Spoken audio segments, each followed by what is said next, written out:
share the information. It is, one of my talks was on ethics.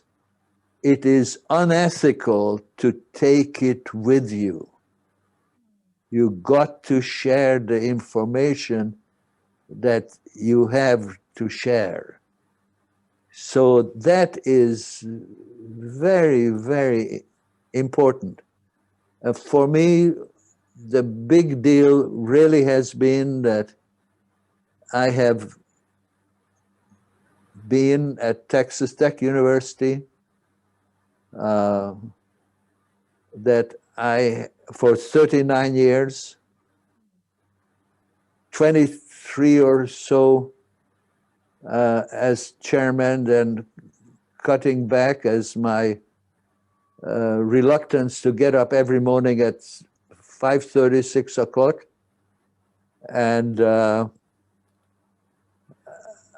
the relevance of becoming a little bit well-known in my former university, a State University of New York Upstate Medical Center.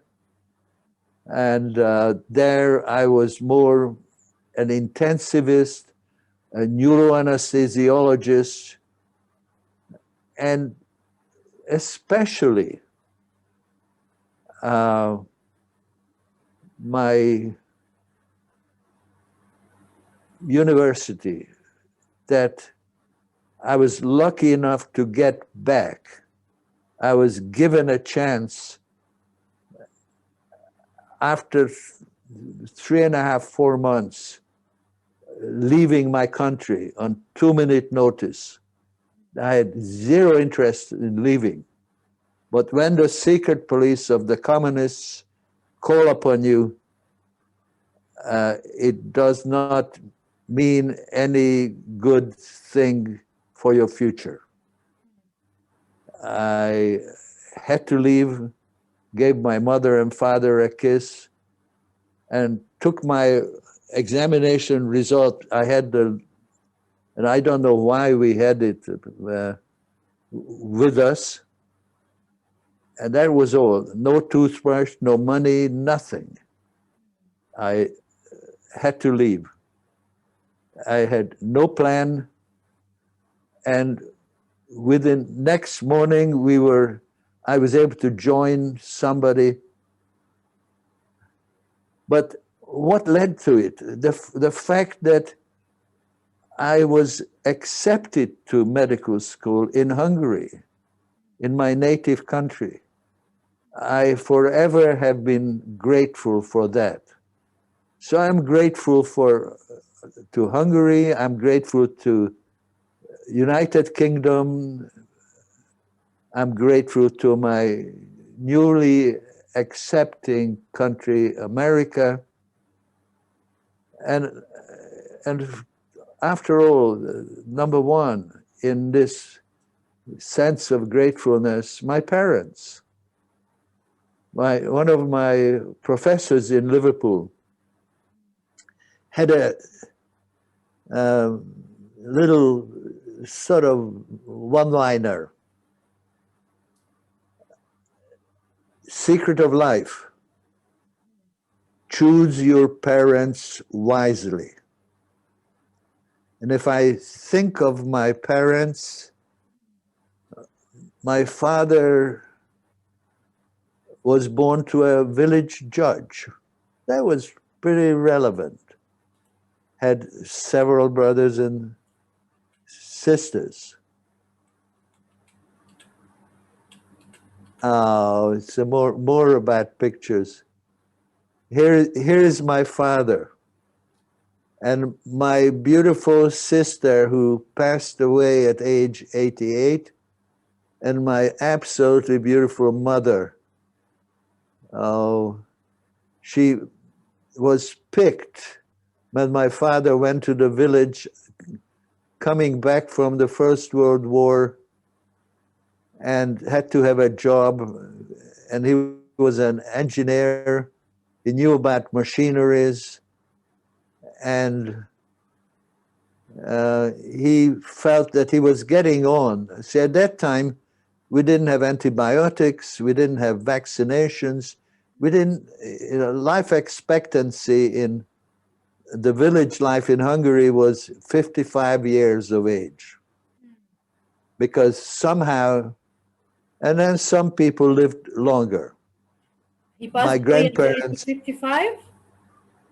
No, my father lived to be, he passed away as a young man. He was 80. My mother passed away when she was 98. My dear mom. Wow, I don't have a picture of this. Sherry, where did you get this picture from?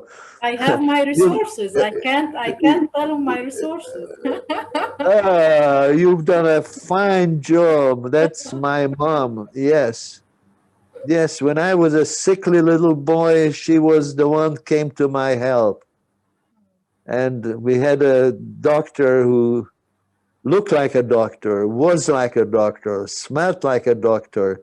He was always clean and always a clean shirt. And unlike some of our young ones, put in, operating room greens instead of looking like a doctor. Well, I learned everything mainly from my mother. And my mother was so smart that the village where she grew up, she ended up with a third grade education because she knew everything. So from second grade, they moved her to fourth grade. They cheated her 1 year of schooling. So that's how you end up with 4 years of education in a village around about 1910 or thereabouts. She is an amazing, amazing lady. What did you take after her? What did you take after her? What is the similarities between you and her? Facial expression. Okay.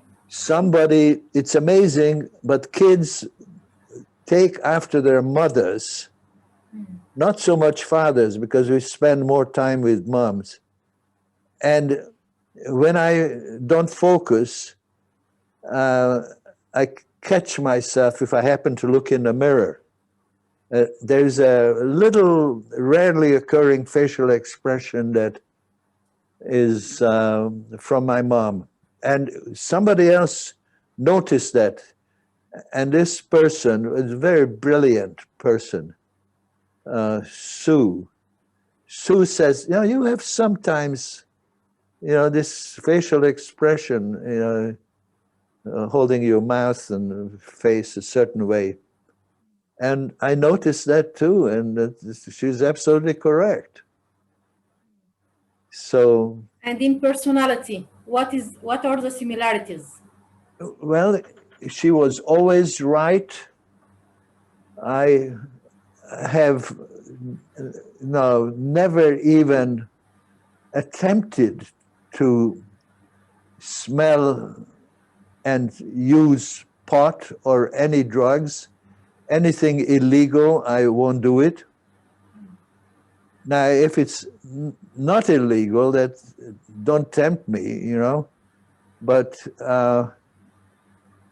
I will forever be grateful to my mom for teaching me how to pray, how to thank God more often than ask God for help. And,